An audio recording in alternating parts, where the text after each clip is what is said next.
Yes, student, as I have shown you the HCF and LCM combinedly, now the next program that I am going to show you to calculate the LCM.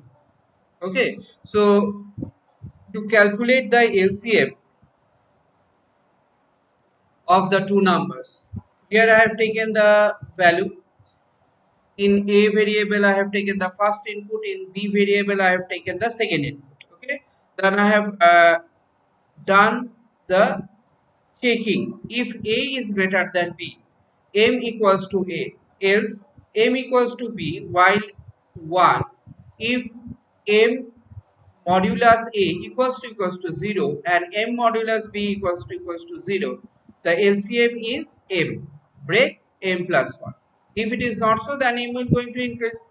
Same, I didn't change any type of logic of it. The logic remained the same. So based on the same logic, your LCM will going to be calculated. I'm deleting this one. Okay, I am running it again newly. Okay. Now enter the first number. Suppose first number I give here. Now I am giving little bit uncommon phase of number. Suppose first number is 6. Okay, and second number I give 12. Now enter. So this is the thing what you can find, that the LCM, that means you take 6 and 12, you find out the factorial of it, and after that you divide it by 2, divide this one also by 2, and then 3, you will going to get the output, and output result is that 12. LCM, you know LCM, you have done the LCM.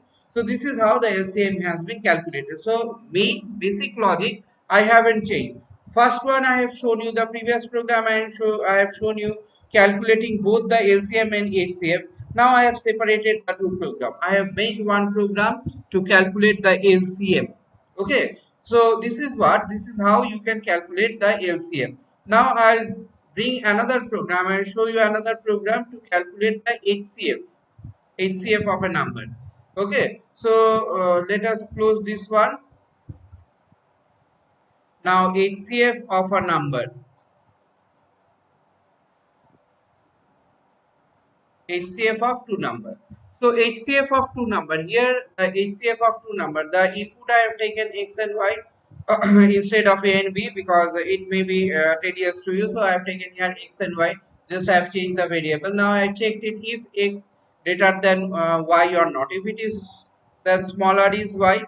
Okay, in the smaller I have stored Y, and in else in the smaller I stored X. So what I have done for I in range, now here little bit of change has been done.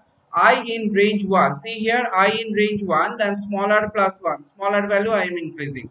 Then I have started an if loop. If X modulus I equals to 0 and Y modulus I equals to 0. If this two factor is true, this also true, this also true. If one is true, one is false, then it will not work. Then HCF is 1. But HCF is I. What will be the value of I? That will be the HCF. So that will going to print HCF of X and Y is HCF. So let us run it. So enter the first number. Suppose first number is 5. Second number I am giving suppose 8.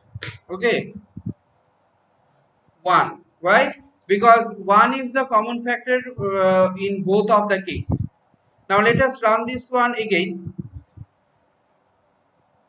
Let us run this one again. Okay, now I am giving here 8. Next one I am giving suppose 16.